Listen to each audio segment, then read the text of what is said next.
So this is your demonstration video for how to do the face.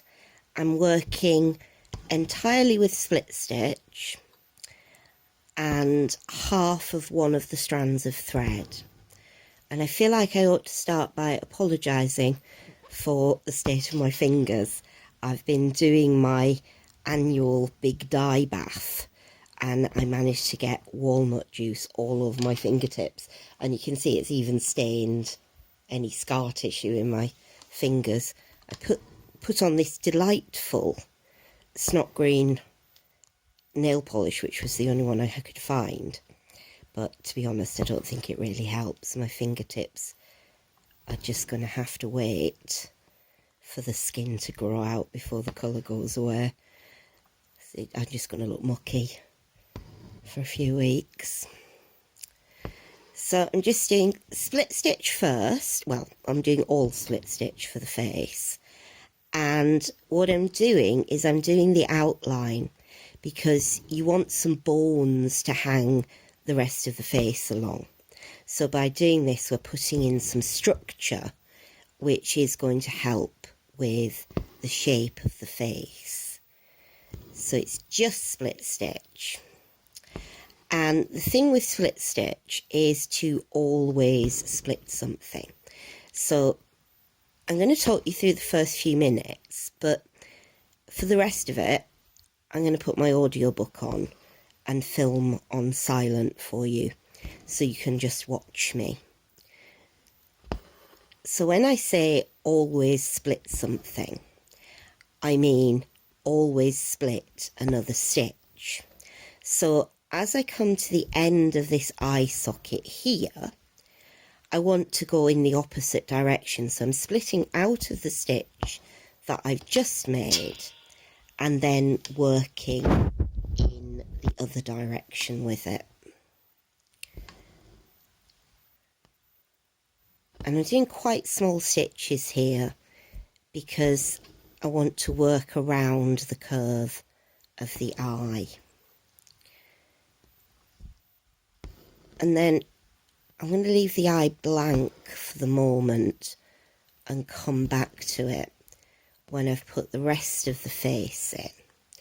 But a good illustration of always splitting something is about to come up. So as I finish this row with the eye, I'm splitting in to that previous row there, so it gives what looks more like a continuous line. And then to start this nose line, I'm splitting out of the outline that I just put down. Now obviously there are always exceptions to every rule, and one of those is about to come up as I curve around the tip of her nose, because I want to give the impression of a bit of a nostril. I think I might need to tighten my frame up a little bit. It's just eased off a bit. That's it. So as I come around here, remember I'm doing nice small stitches.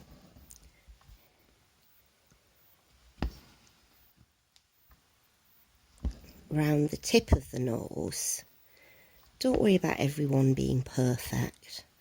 You'll barely notice it once you've finished.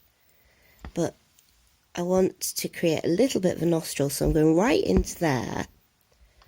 And then I'm going to split out again and go in the opposite direction. And I'm going to do the same thing when I'm filling it as well.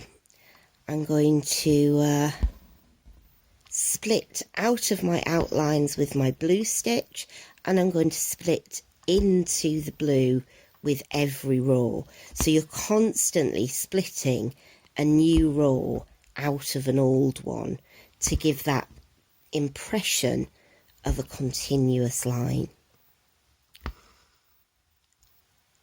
So I'm bringing her mouth a little bit further down than the drawing.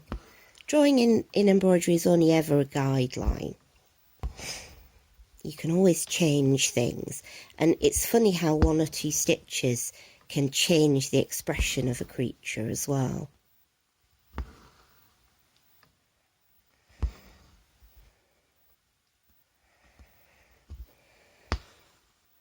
I always think this little dragon has quite a smiley little face.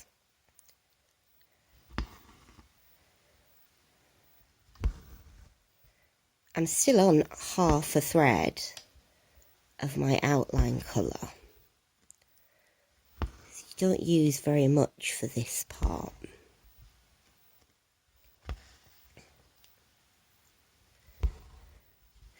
And when I start working with the blue, what I'm going to do is I'm going to do that opus anglicanum thing of breaking the face into its component parts. So I'm going to start off by doing a big sort of, not quite a circle, more of an oval for her cheek. And I'm going to fill this entire space here and work that round and round in a circle towards the middle. And then I'm going to split out of the edges of that circle and split the jaw and the nose out of that circle. And then this top brow here will be another sort of flattened oval. And the ear will be a sort of teardrop shape. So you're breaking it down into geometric parts, and that's very much what an animal's face looks like. So dragon has a face really not that dissimilar to a lot of medieval dogs, especially the sort of houndy, naughty types of dogs. There are a lot of disreputable curs in medieval art, I think. Now you could, if you want, give the inside of the ear a slightly different colour for contrast, and maybe I will do that, because I think the last time I did one of these little dragons as a demo piece, she had all the same coloured ear, so that might be a nice change for me. And then the last thing to do is to do the eyeball, and I'm playing thread chicken again. So that's just done by filling with split stitch. And I'm splitting into, I think there's something knotted around my needle that's making it go pop all the time. I'm just splitting out of the outline and back into it. And that's that principle that I was talking about, which is really important in opus anglicanum, of always splitting something. Even though we're not really doing opus anglicanum, we're just doing a bit of crewel work. So I just split out of that with my last stitch and split back in. And I'll put a little bit of white in that eyeball to finish her off. And then I'm going to start on my blue and listen to my audiobook. So you can just watch and stitch.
dicks to the point that most people would think, "Ah, sod it, let's risk all the poisonous death spiders and just move to Australia."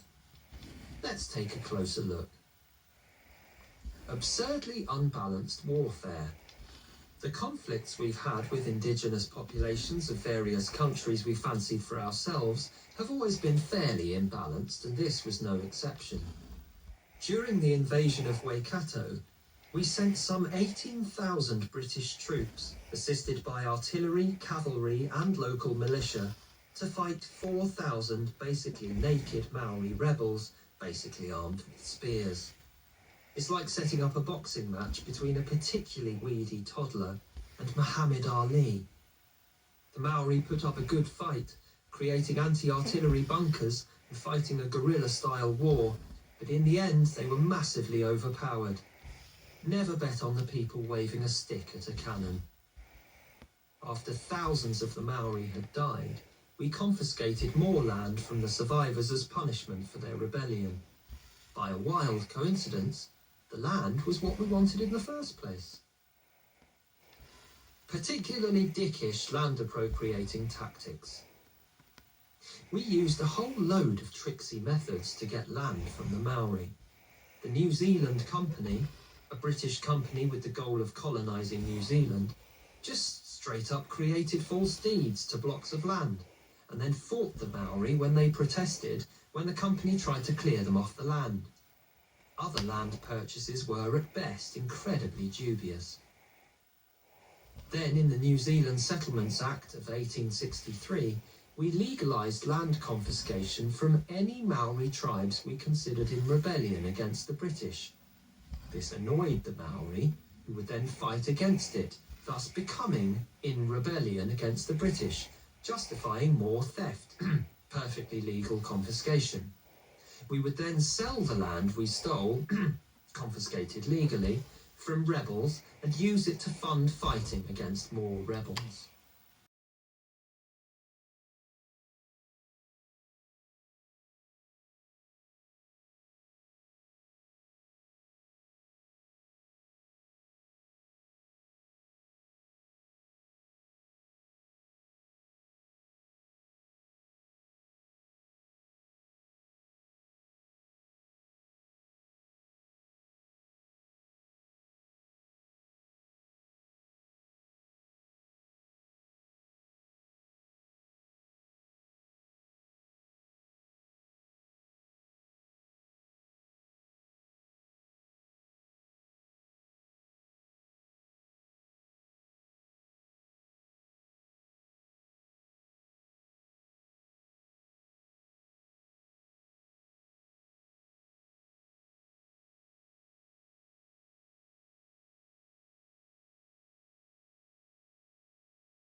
All because when people saw an obviously Scottish man dressed up as a Chinese person, none of them thought they should report it. Probably because it's not something you would expect a sane adult to do outside of cartoons. We burned the records of how awful we've been, then smashed up the ashes. When Britain finally started to give back some of the countries we stole, we had a bit of a problem. We'd spent many decades being ruthless racist shits and diligently documenting it in our own colonial records. Archives we'd now have to hand over to the new independent governments taking over. It's like if you're handing over your job to the new guy, you're forced to confront the fact you spent a lot of your billable hours faxing racial slurs to that nice chap in accounts. You could tell your successor the truth to let them know the mess you've made, or you could spend your last few days on the job hiding the paper trail. And so it came to our last days of the Empire, and a classic sign of innocence, we decided to burn all our documents in a massive fire. Because we had nothing to hide, which is like fires, okay, Columbo, stop asking questions! Operation Legacy had begun. Sometimes we tried to limit ourselves to just destroying the racist stuff. In northern Rhodesia, officials were ordered to destroy all papers which are likely to be interpreted either reasonably or by malice as indicating racial prejudice or religious bias on the part of Her Majesty's government. It appears a large portion of the documents read something along the lines of, and then we done another bad racism, because a hell of a lot of papers suddenly went missing. In India, we burned so much evidence that a pall of smoke fell over Delhi, probably spelling out one last racist epithet in the sky for old time's sake. And in case you were worried, we weren't taking any chances. It was specified that after burning our misdemeanors, the waste should be reduced to ash and the ashes broken up.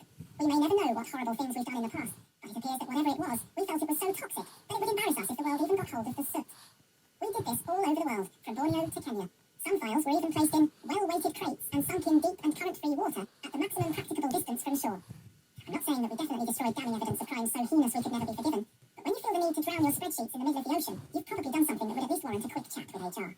It's not a great sign when you've done something so bad or racist it should only be read by fish. And therefore, whatever you read in this book about how big of a bellend we were during the Empire, we'll never know precisely how big we really were.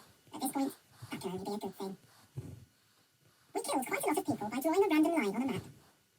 Whilst the British have proved ourselves not very trustworthy with a gun over the years, it turns out if you want everyone to live, you shouldn't really leave us alone with a pencil and a map. From 1757 to 1858, India was ruled by the British East India Company, a cotton and tea company that strayed quite quickly from their mission statement and branched out into being brutal colonial dictators. In 1857, the residents of India, Muslim and Hindu, got fed up of being ruled by what was essentially an evil version of Twinings and rebelled. The uprising failed, and it led to the British government directly ruling in India instead. The British weren't a fan of lots of people uniting against us, and instigated our classic divide and rule policy. The idea was to make local groups fight against themselves to stop them fighting us, making them easier to rule over. We paid Hindu speakers to speak against Muslims, and Muslims to speak against Hindus. When we allowed limited voting, we made